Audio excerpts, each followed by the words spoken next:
Which entry model is better? Is it option A, the one with less confirmation much earlier on in the process and more scope for risk to reward? Or is it option B, where there's more confirmation later on in the process and less scope for risk to reward? By the end of the video, you'll be able to actually answer this question on your own. But let's actually start off with a live case study. Now, this is the price action from today's Euro US dollar move. As you can see, early on this morning, I actually sent out the free analysis and breakdown from the very beginning. Pre-London Open, I actually send in my analysis at 7:30 in the morning, every single morning. So if you want, click the link down below, you will get access to that. Now, I actually pointed out that specifically for Euro US dollar, we were going to be looking for buys and for GU as well. Now, the answer behind that is very, very simple. And I'll get into the reason for the context, and then we'll start to get into the execution. But for those of you that did actually pay attention, you would have been able to enter just like Gift over here earlier, just like some of the others, Mustafa and a few of the others in the group as well, managed to capitalize on it. And even the one-to-one students really being able to get to that 100K phase one being passed at the moment. So as price is actually moving on, let's actually break this down from the higher time frames.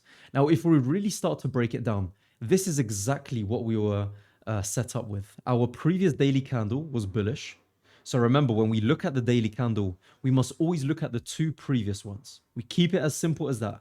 We don't have to look at all this jargon over here because, again, it's too high a time frame for our 5-minute chart. So all we look at is the two previous days. What has price actually done? Now, in this case, price is actually broken towards the upside.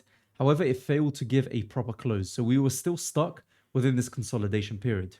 However, on the 30-minute, we were stuck between two consolidations, between this and this. So we had the higher time frame move. We had the medium time frame consolidation as well. And most recently, price has really just started to break out of it towards the upside. So essentially, what was I actually looking at? Well, on the higher time frames or on the medium time frame, we were looking for this demand zone to get touched into. And the reason why it's so effective is, again, this right here is a level of liquidity or a level of internal liquidity being swept. So we've got level of internal liquidity. We've got demand zone forming over there in the direction of the trend. This zone right here was a very high quality move. Now, with that in mind, all we simply were looking for is essentially just buys. We knew that we got the touch into the point of interest. We started to push towards the upside. Price pulled back straight into the zone, and this presented us a perfect continuation move. Now, taking us back to the actual scenario we had in the beginning, is it better to actually enter option A, where we've got less confirmation? Well, let's actually look what that. Let's observe what that looks like. Over here, we've obviously got confirmation towards the upside with one of our timeframes. However, it's not completely confirmed because we were still stuck within this consolidation period. So technically speaking, this entry right here, straight after London session, was lower quality than what we saw in our New York session. And I'll tell you why. Because on the 30-minute time frame, if we actually have a look, let's bring this back. Hopefully, you could actually work over here. So this is what we were working with. At this particular point in time, we had our range exactly at this point over here. We then had our first proper breaker structure towards the upside. So this technically was range, break up, pullback, starting to get into our entry.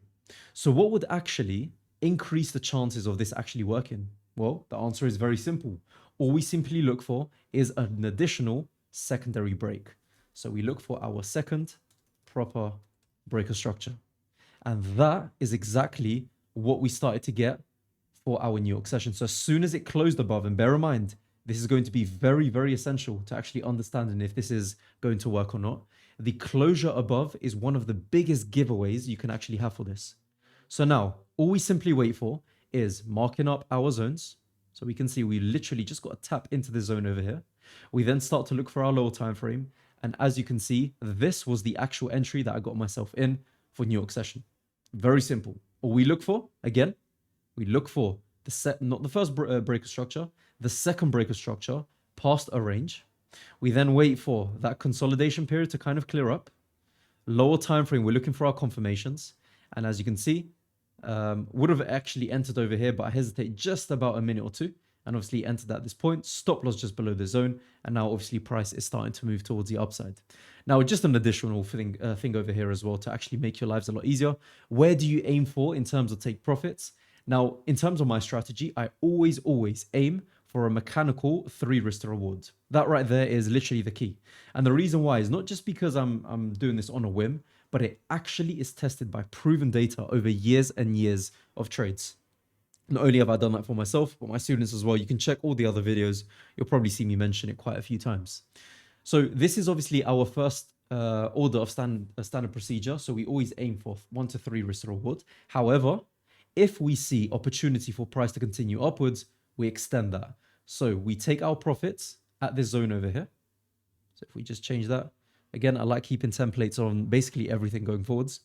So we take our profits at this zone over here, 75% partials. Then we move this on even further to around a 4 risk to reward, maybe a 5. Again, depending on what your strategy is, you can extend that even further. But what I like to do usually is take profit at a mechanical point.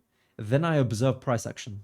So we can clearly see over here, we've got some imbalances forming. So if we drag that out, we've got an imbalance right there. Let's actually drag that and see where that aligns to. And you'll just see how perfect this actually works.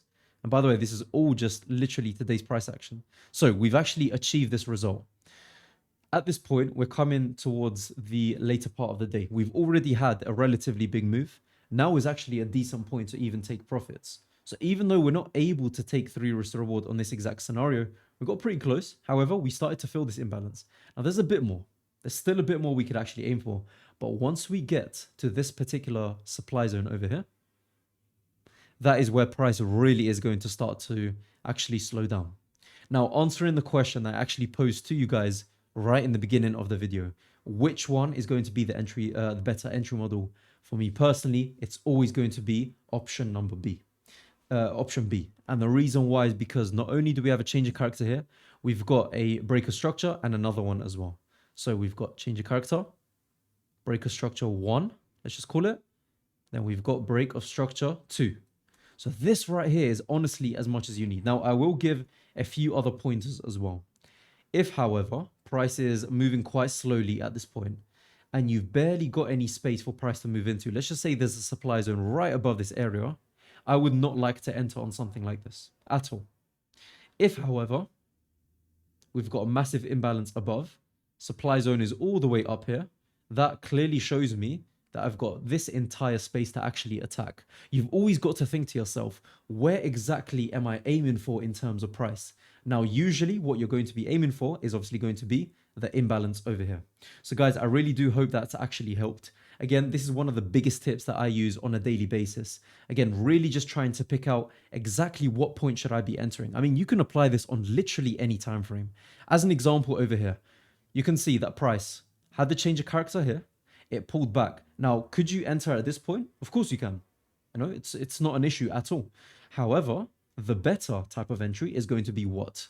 Waiting for the next breaker structure, which is this point over here, pullback, engulfing candle. Stop loss just below. Stop loss just below. So that would have been the entry right there. Stop loss just below there. And as you can see, price is pushed even further. I mean, you can take this to another level. Not only the first breaker structure, the second one, pullback, engulfing candle. Now in this scenario, the engulfing candle was quite wide, so you would have actually waited for a bit more confirmation. However, easily, that's 2 entries, one in the morning, one a bit later on once London session actually kicked in. And that is pretty much this entire strategy. So guys, I hope you have enjoyed this video. Click the links in the description for obviously the free Telegram and obviously one of the 48-page PDF guides down below. Click this video over here. You can actually see my strategy in detail, me testing it live right in front of you just to show you how simple it actually is. So guys, take care and I'll see you all tomorrow.